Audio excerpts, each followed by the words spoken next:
శోభ Telugu news కి స్వాగతం. కర్నూలు జిల్లా ఆలూరు తాలూకా హాలహర్వి మండలంలో టీడీపీ నాయకులు ప్రెస్ మీట్ నిర్వహించారు. అభివృద్ధి జరగాలి అంటే వీరభద్ర గౌడ్కి ఇన్ఛార్జి ఉండాలి.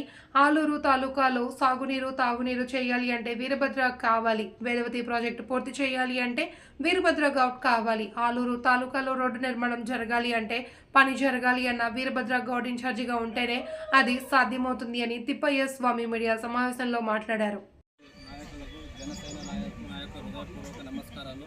ఈరోజు ముఖ్య విజ్ఞప్తి ఏమనగా ఆలూరు నియోజకవర్గం అభివృద్ధి చెందాలంటే మనం ఒక వీరభద్రగౌడ్ అన్నతో సాధ్యమని నేను గర్వంగా చెప్పుకుంటాను. ఎందుకంటే 2014లో ఘనత మన వేదావతి ప్రాజెక్టు తీసుకురావడానికి ఎవరు సాధ్యం చేయలేదు. ఆయన ఇన్ఛార్జిగా ఉన్నప్పుడు ఎన్నో లక్షలు ఖర్చు పెట్టి ఇంజనీర్లతో స్కెచ్ చేపించి చంద్రబాబు నాయుడుతో శంకుస్థాపనం ఆ రోజు జరిగింది.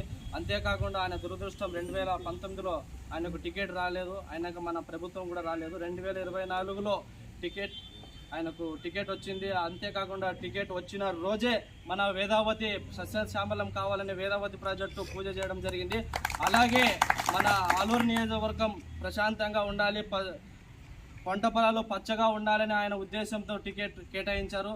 అంతేకాకుండా మన నాయకులు పెద్దలు అందరూ కలిసి అన్నకు మనం చాలా సపోర్ట్ చేశాము.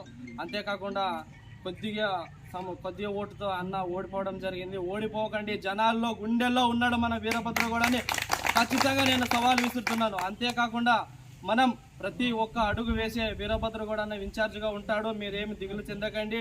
ఆయనకు ఎలాంటి మీరు బెంగ తీసుకోండి. ఇన్ఛార్జ్ ఎవరు అని అడుగుతున్నారు. మీరు తప్పులు ప్రచారం చేయదండి.